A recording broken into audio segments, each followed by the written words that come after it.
تو جناب آپ کا تصور جتنا پختہ ہوگا اتنا ہی زیادہ آپ محبت کے اس راستے پر کامیاب ہوں گے جو مجاز کی جانب جاتا ہے۔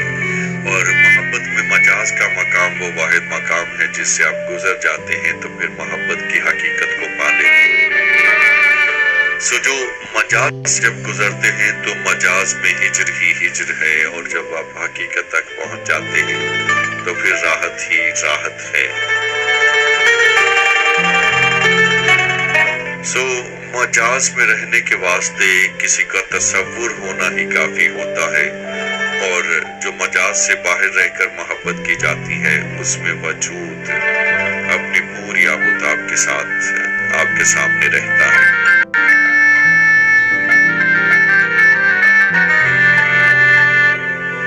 مجاز عشق کی وہ پہلی سیڑھی ہے جس پہ چڑھ کر آپ کے اندر کی دنیا آباد ہونے لگتی ہے، اور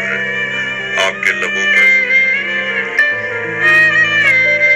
مسرت و شادمانی کے گیت بجنے لگتے ہیں۔ یہ اور بات کہ آپ اندر سے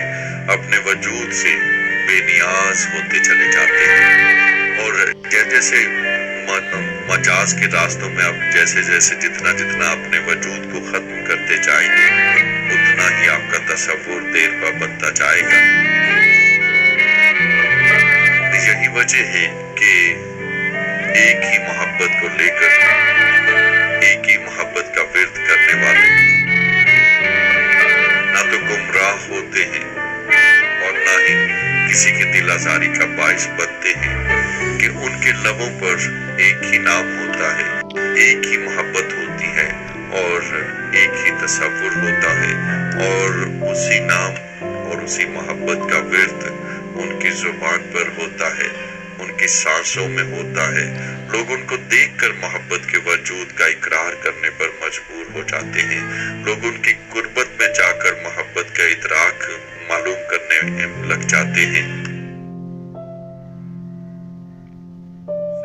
تبھی ہوتا ہے جب آپ اپنے آپ کو، اپنے ظاہر کو ختم کر دیتے اور اپنے دل کی دنیا کو کسی کے تصور سے آباد کر کے کسی ایک کے نام کی مالا